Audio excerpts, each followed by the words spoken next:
Bonjour fidèles téléspectateurs et kodépendre na ngongo bokota la biso liboso ya bitendo ike na bino bayo pesa biso confiance ya koyambaka pona bino bayi politique bakadre ba parti politique voire même bayi société civile pona kosala kopesa makanisi pe kosala analyse ya question politique ozeli koleka na mboka na biso. L'actualité reste dominée na changement ya constitution ozali bavo ezali ko se lever de partout bandeko ya opposition ba komona ngo manœuvre na ngambu ya pouvoir pona glisser alors que ndeko effectivement le Sénégal a organisé l'élection en 2028 le lenge mobe poli causer ko la biso et non pour la communauté la biso changement de constitution bandeko pour se mettre en place au étalissé 64 ba bina ko sangana mo bandeko de l'opposition pour la côté la pour la bango glissement et pour un changement de constitution. Je suis très honoré pour recevoir pour vous un habitué de l'émission. Il n'est plus quelqu'un à présenter. Nous avons reçu pour vous sur ce plateau monsieur le professeur Foster Kwazali, secrétaire général adjoint de l'ECD, parti cher na mwana mboka Martin Faul, un soldat du peuple. C'est avec lui qu'on va analyser les questions politiques. Ozali koleka na mboka na biso, mwana mboka mbote na yo. Mbote na mbote ya balandi ya émission na. Santé ezali malamu mwana mboka. Santé za mala. Mwana mboka koroba nini to moni lobi bandeko bakufi ebele na beno bebi na ko égorger bandeko na partie est ya mboka na biso que le gouvernement sont des gouvernements silencieux et les commentaires mon côté ou bien notre mon côté a télé pour la côté mais na makambo esalama tu moko na lobi na partie est ya mboka na biso. Non, tout le monde a télé le gouvernement le but des hommes dans la mbote. Et il très bien que le gouvernement a connu que je Rwanda lokola fait la commerce na ye alors que tu es na la ye na Rwanda bazali et le pour déstabiliser Congo pour lokola ye na Uganda bazali et le pour déstabiliser Congo parce que na Cameroun tu le kana beni kuna na Butembo na Ituri bato ba beni ba ADF bazali ba rebelle oyo bazali na kati ya Congo soi-disant mpona koattaquer gouvernement ya Uganda mais babomaka ba Congolais bambula bazobema bana ya Congo et puis gouvernement alobelaka ngo te atali kaka makambo ya M23 lokola tozolanda yango mais oyo ya ba-ADF baobema tout le temps ba Congolais balobaka ngo te akomona kutu il n'y a pas longtemps gouvernement awuti kosigné na Uganda abemaki baministre bakende kuna ebele basali babiloko na bango kuna comme si biso na Uganda problème ezalaka te. Uganda exploite la minerai ya Congo na Ituri. Tout ça, donc tout ça on n'en parle pas. Et la grande question, mais qu'est-ce qu'on cache au peuple congolais na bato oyo bazo gouverner Congo oyo lelo? Là où on a bekili mususu, ce que bekili bongo. Donc l'État à côté de la parce que premier bâti de change obligation à l'État zali garantir sécurité ya peuple. Non, il y a bien là. Quand les gens ont ça là, tu n'as rien à kokamba mboka izali nini. Ça c'est le tout là où c'est le tout là. Pour dans la Congo, bango mo bambani na pe ba tirer ma conséquence ya ba comportement c'est disant que les amis là ba kondia solo te oyo bakoki kokamba kamba Congo. Mais toujours par rapport à l'insécurité, on a vu les chefs de l'État quand avec na koyamba ba yiba pandisa ngo ba tout par rapport à l'insécurité le bete et sengeli ya yebi na yete zali et nous ces alliés pas Jésus Christ na yebi fait agression aux alliés ko na partie est ya mboka. Disons que les chefs de l'État n'a plus peut-être la maîtrise de la situation aux alliés ko na partie est ya mboka na biso où il n'est pas voulu révéler peut-être ses stratégies na banguna. Maintenant le sens il y a responsabilité. Il y a moto le chef de l'État. La moto là il a évité en principe conséquence dans la mikine les alliés organiser des missions. Le roi Kende. Nzamba kokamba makamba likolo mais oyo ya se na makamba tani insécurité dans mboka ezali responsabilité ya chef de l'État. C'est comme ça on dit le garant. Il y a sécurité, il y a protection, il y a bongo, même il y a armée. Donc, le premier chef, il y a armée. Pour garantir le bien-être de la population. Tant la population dans la sécurité, tant tous les alliés, la place, c'est une manière d'affirmer son incompétence son incapacité de trouver des solutions. Et dans l'amour pour la nation, on devait dire, là, on a coquille dans l'AIT, na longue,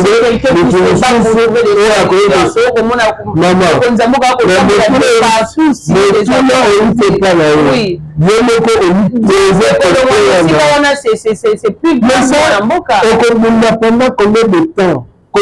Ce n'est pas ça la solution.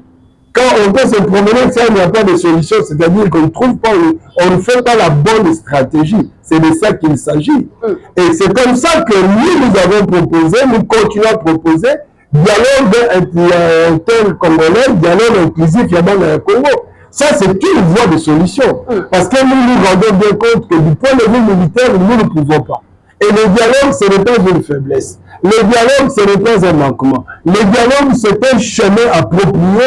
Tout cela, tout cela, solution pour que les négociations. Mais si l'armée n'arrive pas à trouver la solution, pense-t-il que le dialogue n'est autre. Mais bien sûr, le dialogue ne va pas aller combattre la partie Est et Mboka. Mais nous avons trouvé des solutions tant le Mboka les années la guerre, Bandak, la période, même il y a la première indépendance d'Abisso, la sécession monoliste, la Bilo-Kouana, tant il y a Sam City, tout était en pleine guerre. Tu connais la dialogue à Sam City, tu serais là qui te trouvait une solution en mettant sur le pied le système 1+4, tu trouvais une solution. Si on m'a dit que les camarades de Kabila, tu es là qui a le contrat social républicain à Sam City et qui devait passer par le respect des textes de la Constitution et de l'organisation des élections. Si on m'a dit que ça a été, et là, on continue à faire du tout. Mais le Congo est une négociation. Mais là, elles ne reconnaissent pas la responsabilité là-bas. Ils s'accusent là, patatan, banamboka, bazokufa. Il y en a des amis, ils sont là, on est coquille, comme ça, ils s'habillent sur la solo pour trouver la solution. Mais l'équilibre, c'est quand on dit tous les amis, à tant que entre ennemis, entre les pays différents, ils sont toujours en train de dialoguer pour avoir une solution. Dialogue, les amis, ils ont la solution. Dialogue nini ya système nini mile boko kosenga par quel mécanisme parce que dialogue na bino ndeko fait tirer notamment bandeko et pour vous bazoni ko ya dialogue etali ndeko nanga ba na ko participer ba ko ya dialogue ndeko Joseph Kabila faire partie na kati ya dialogue wana mais bino boko kosenga to se mettre autour d'une table pour dialoguer avec qui et pour quel sujet. Mais ça c'est mentir le peuple congolais. L'autre de la Kabila a participé à la dialogue, ça c'est mentir le peuple congolais. Voilà, condamné Ndeko Kabila, Balobi Ndeko Kabila, Kazali, Motombolo, il y a M23, n'est-ce pas? Donc il a été condamné. C'est aussi lui qui mène le fleuve Congo pour la Soudi, Alliance fleuve Congo. Mais d'ailleurs, que le gouvernement, la F Congo, Alliance fleuve Congo, la M23 va sur le lac, la Doha. Alors, il y a les amis. C'est pas un dialogue. Pourquoi quand nous disons, c'est la Rabbi de nous balayer? Ça n'a pas autour d'une table. On est comme une baie. On va la bobéate. Mais tant que les autres ne viennent pas sur la vision normale. Est-ce que vous ne trouvez pas qu'il y a un mensonge? Puisque là-bas, il parle. Bazarek la Doha, comme la Suisse, Sikoyo, Bazarek, Babili, ça coûte ma clause.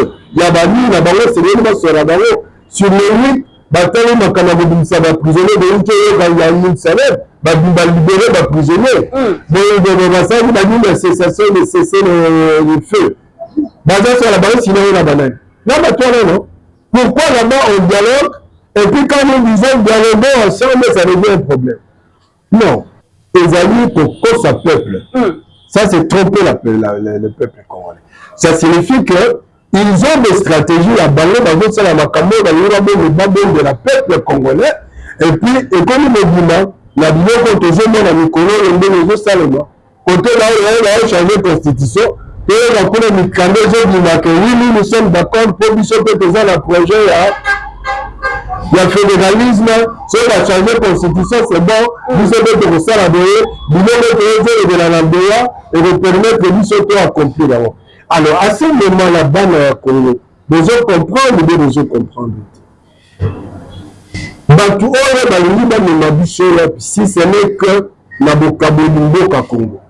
Je vais revenir à vous. Nous avons la régie pour suivre ce qui était descente. Il y a professeur Faustin quoi pour la base pour sensibiliser bango na grande journée va organiser ville morte pour la bango ville morte et pour manifester et me contempler dans des oppositions tout peut éveiller conscience de la population par rapport à changement et à la constitution gouvernement ligne pour mettre à place et puis nous allons nous retrouver juste après na plateau pour continuer l'émission avec notre invité.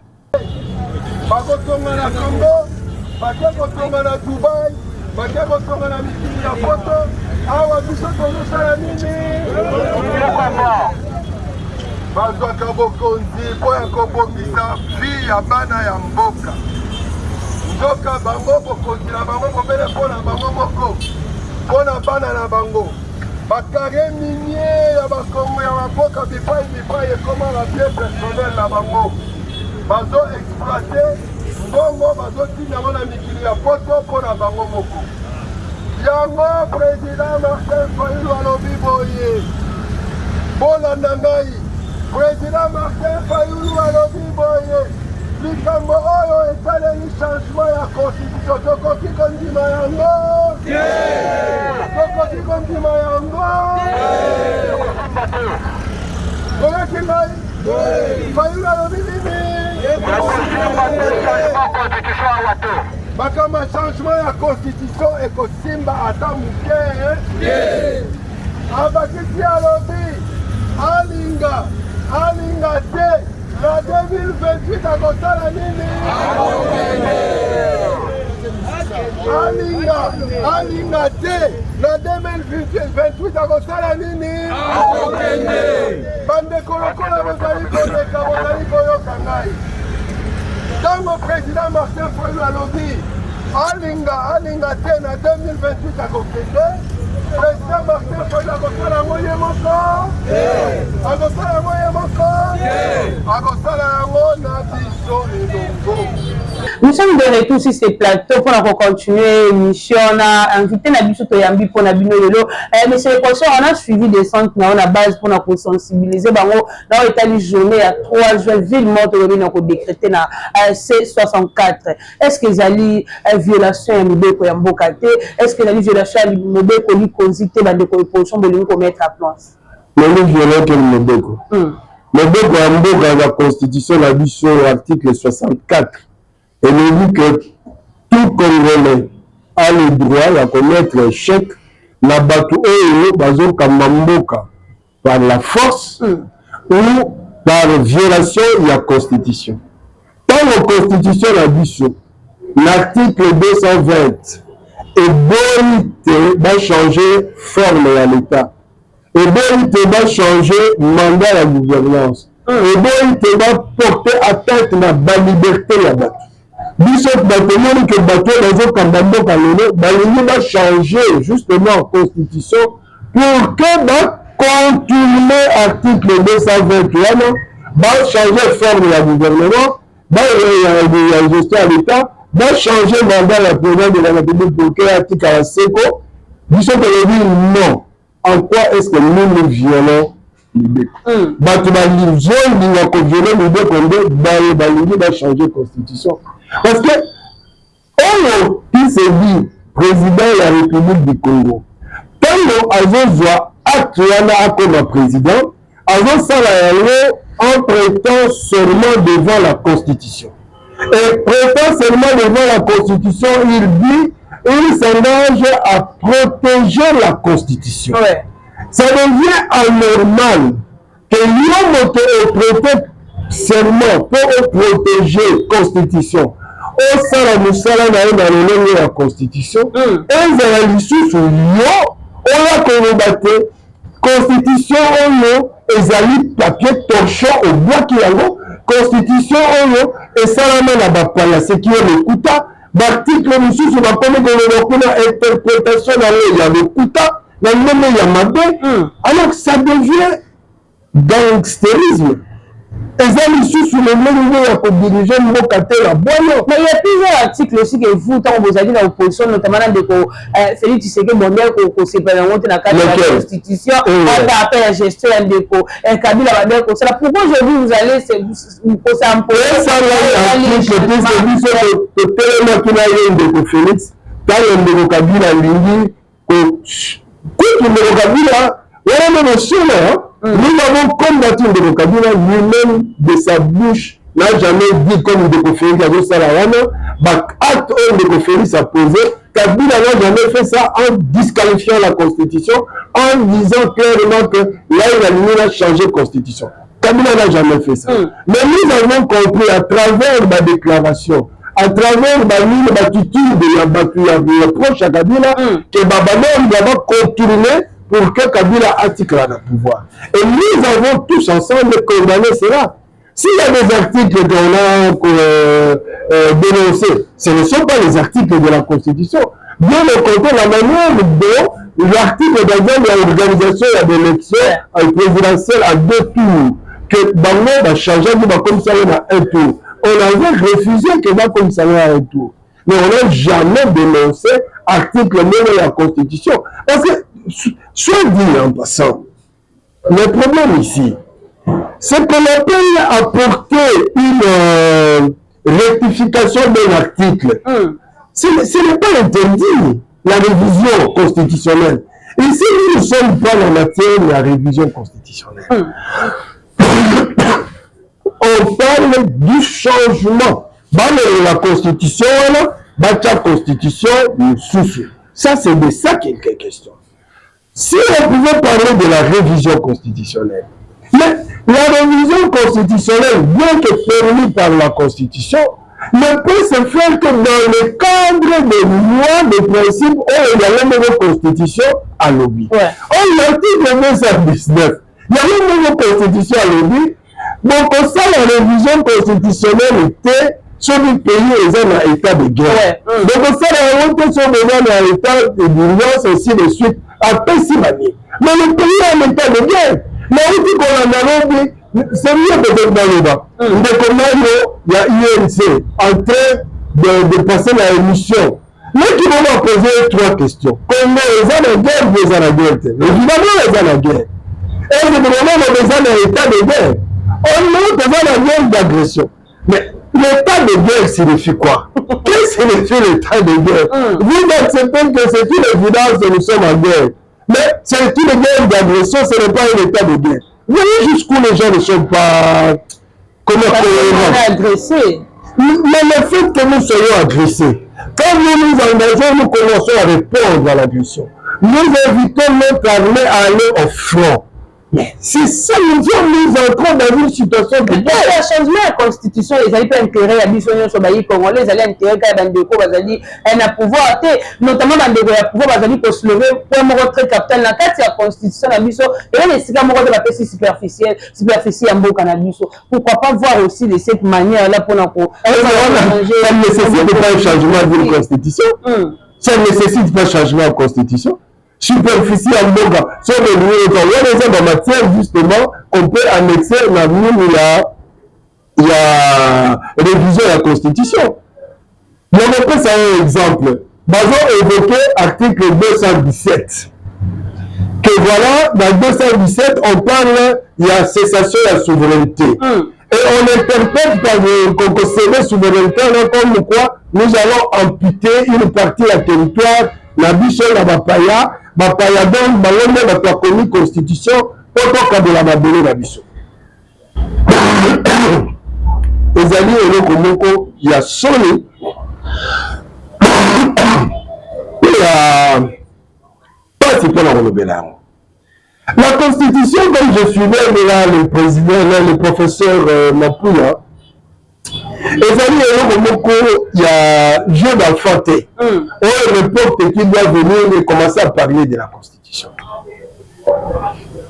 Article 217, qui est dans cette constitution, et il y a 2050 ans. Ce qui obtient la constitution en 1967, et la constitution de Mobutu, écrit par Papa Étienne Tshisekedi. L'article 50 et 69. Vous voyez le même article 69, la constitution de 1967, formulée de la même façon, il y a un article et comme la constitution, il y a article 217. Mais on a kotuna. Na bango constitutionnaliste. Et bango interpréter la ndenge wana. Quand le papa Etienne Tshisekedi na kati la constitution de 1967, batché article wana formulé de la même façon. Qu'ils me disent étranger oyo batindaka bango mpe batya na article wana pour que bazwa mabele na biso baza banani.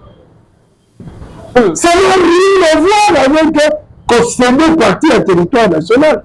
Dans le cadre de la promotion de l'Union africaine, tous les pays africains ont adopté l'article pour leur permettre de coadhérer dans l'Union africaine. Donc, quand ils partent à l'Union africaine, ils prennent des décisions. Pour que la décision soit appliquée chaque pays dans le Canada, c'est que la souveraineté, ce n'est pas la partie du terre, de la terre ou du territoire. Ça n'a rien à voir. Mais nous, quand ils voient, même les intellectuels, qui se laissent se tromper là-dedans, qui prennent cet article, voilà,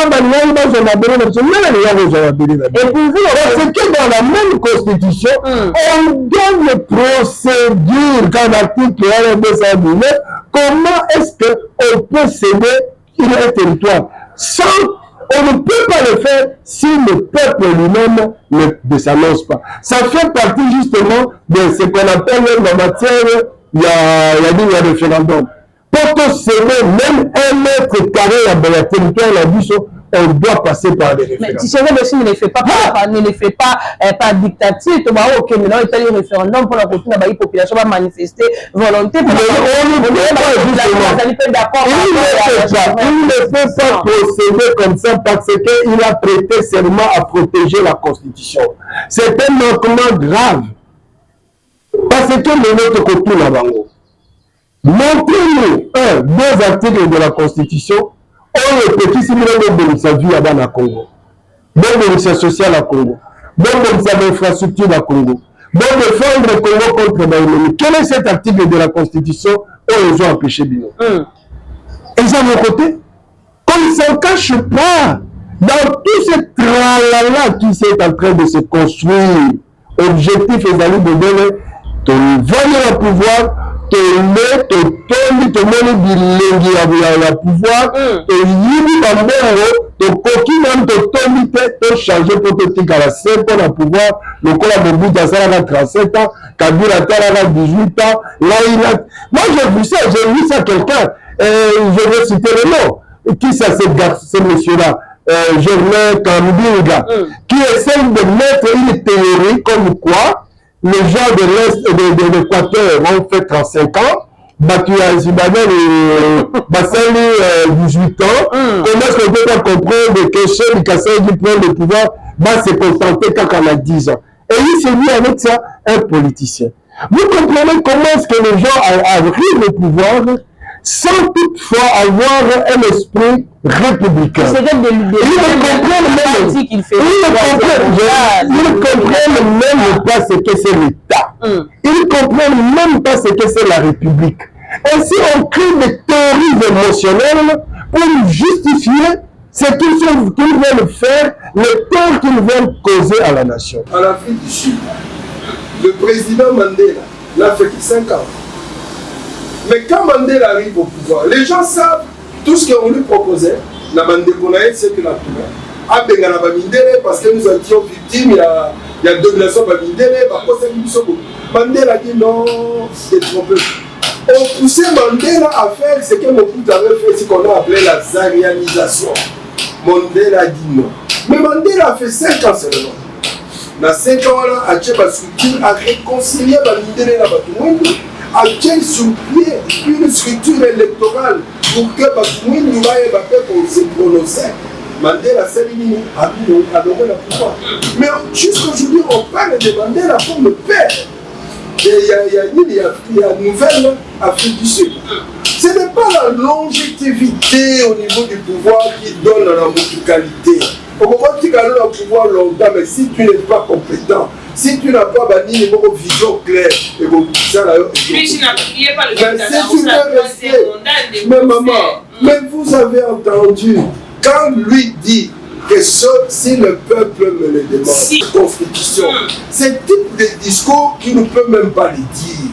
Parce que tu as la responsabilité de défendre la constitution. Si même le peuple te le demande, c'est à toi de dire au peuple non. Moi, je ne peux pas faire un deuxième, un troisième mandat, puisque la constitution,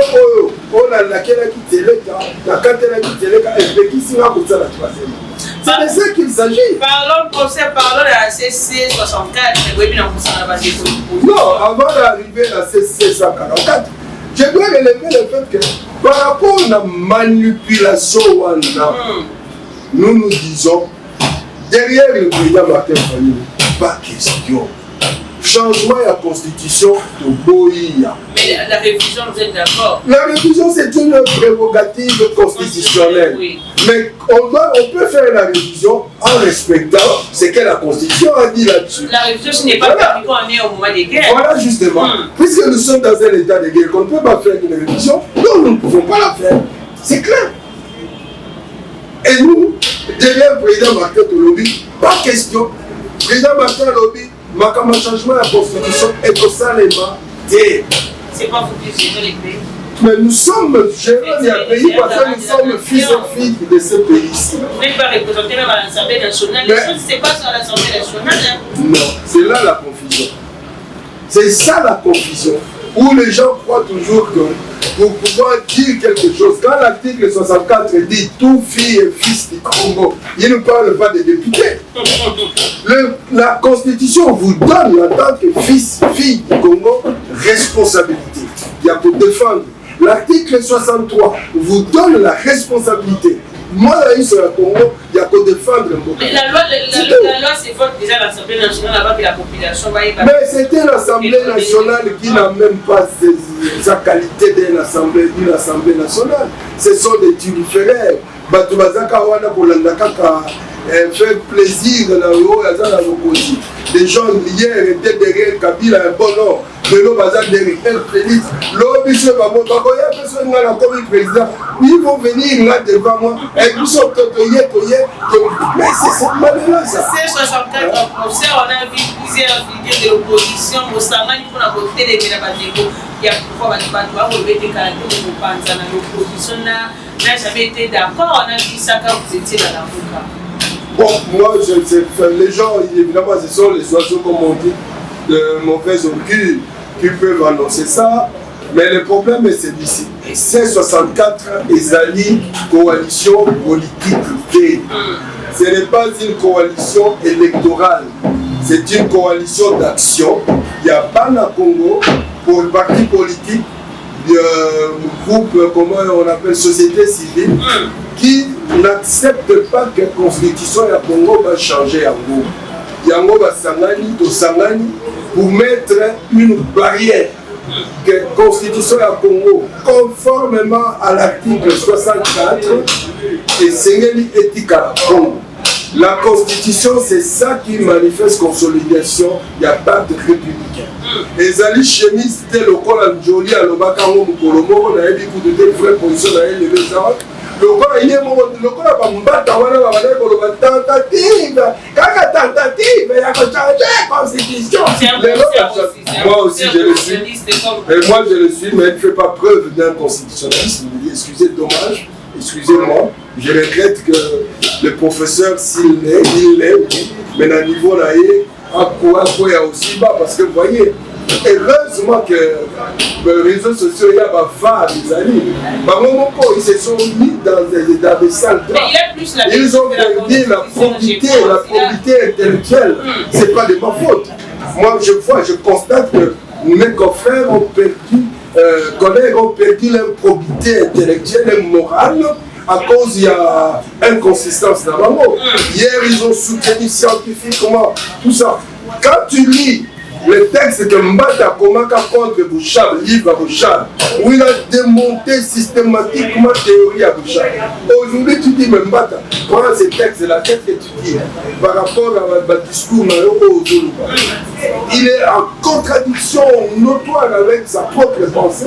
Alors tu te dis quoi? Par rapport aux actions que vous allez mener nous croyons que beaucoup pas ça vous chaque parti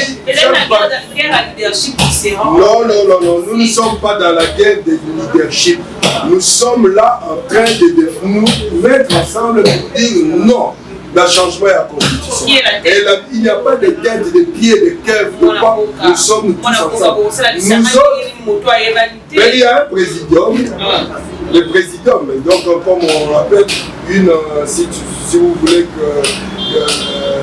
que ça soit, comme on dit en latin, c'est une solitude. Donc une sorte d'organisation à la tête une solitude. Donc le présidium, Bazali Kelsen, il y a le président Martin Fayulu, le président Katumbi, c'est Sanga, Jean-Marc Kapoun, et puis Matata, ça forme un président. Voilà, ce sont ces gens-là ensemble, une solidou, je dis, qui se mettent, qui se concertent, et puis avec tous les amis qui sont venus le rejoindre, qui fait ce qu'on appelle le présidium, pour pouvoir mener les actions. Et pensez-vous que vous allez laisser cette journée à 3 jours? Une journée à 3 jours, c'est ça justement. Je me réfère à la déclaration du président Martin Fayulu qui disait que Alingate 2028 à Kokeli.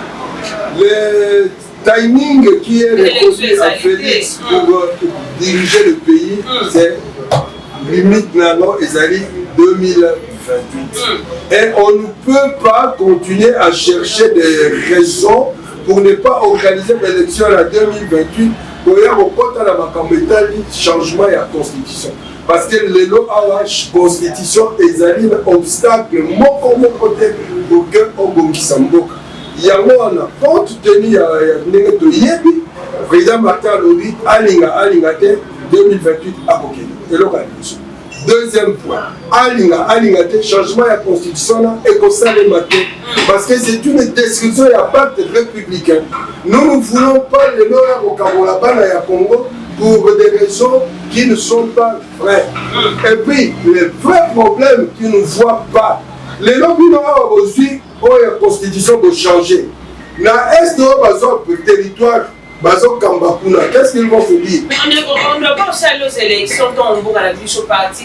Nous n'avons pas de lois au niveau de la constitution qui nous défendent d'aller aux élections si une partie du pays est des moyens, même la CENI. Donc, il y a une élection en 2018. Vous avez une élection. En 2023, il y a une élection. Bunagana, banani wana,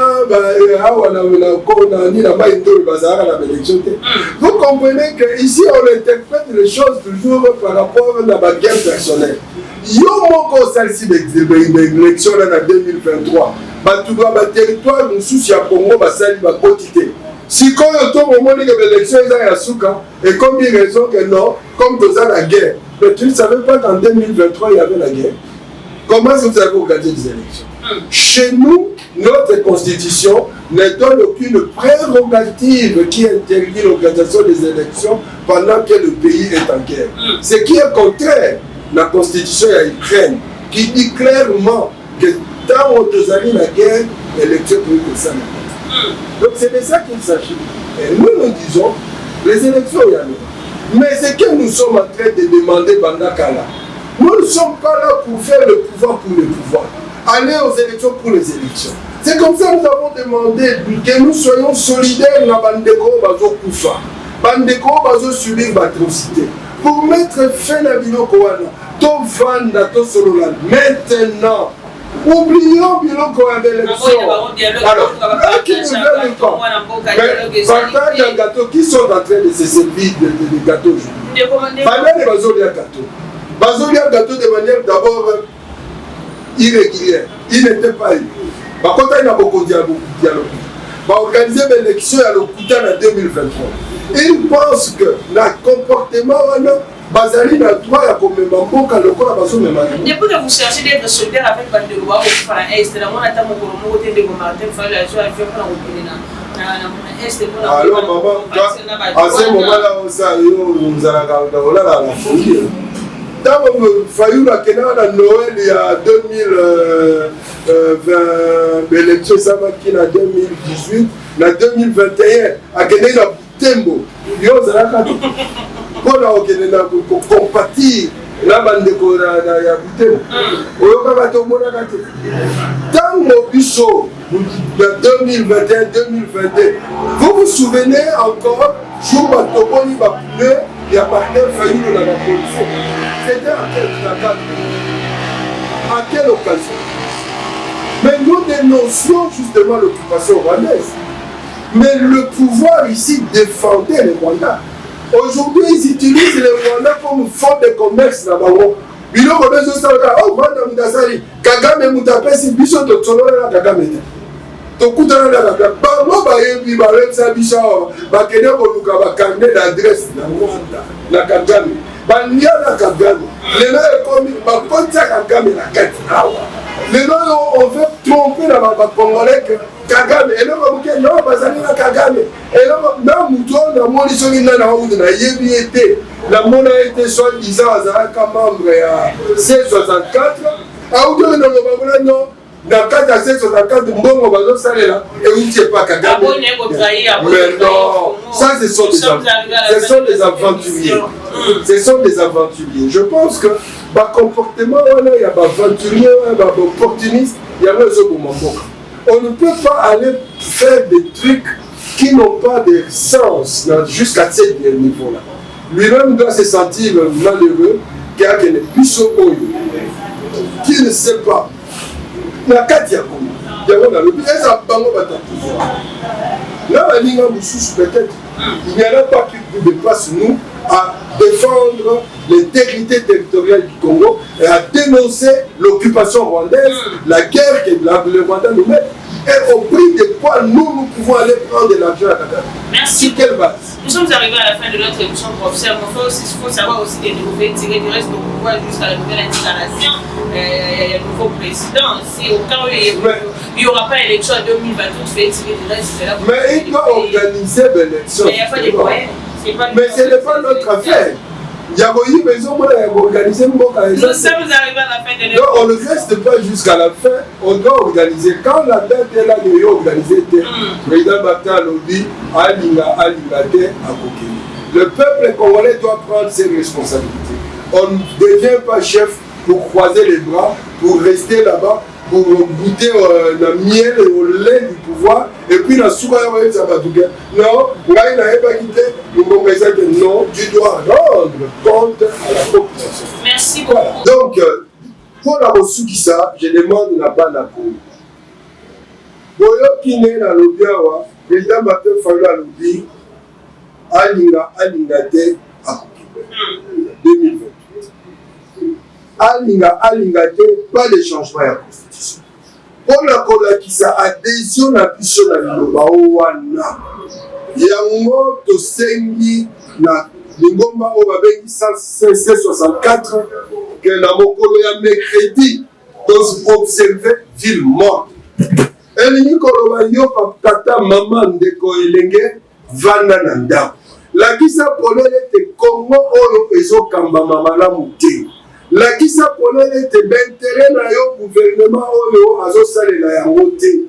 Ezali eloko akoboma eloko mutute ekotunisa mutute yo fandi tango fandi na ndako opesi oyo yo mikanisike na sepeli te na ndenge mboka ezokabama vanda na ndako yango wana tozokosenga ville morte elingi koloba nde wana tikala na ndako oya koloba te biso bana baliaka te tobe te lelo lobi bomisa bilei ya bana mokolo moko otikali na ndako bana bakolia owana na jeudi obimi osali mosala mutu oyebisa yo te lokola toyoka bakonzi oyo basengeli kopesa bakondition ya bien ya malunga ya vie na bino bayebisa bino biso topesana na débrouillardisme peuple akoki kovivre na débrouillardisme te peuple basalelaka ye kosala azwa mosala azwa basalenga malunga ntango biloko wana eza te yango bozonyoka bokomi kovivre na débrouillardisme bango bakozwa yango bamona yango lokola eloko moko ya solo bayebisaka bino ke kovivre na débrouillardisme ezali kotyola bino bandeko ekoki kondima yango te vanda na ndako ville moko observe yango merci. Nous sommes arrivés à la fin de notre émission. Le plaisir était pour nous de recevoir pour vous sur ce plateau professeur Faustin Kouakou, Martin Farid, docteur Nambalasima, peut inviter à ce pour l'émission Tabo Yaboussolo, mais déjà ces 3 jours nous seront intéressés pour voir si la population va accompagner l'opposition.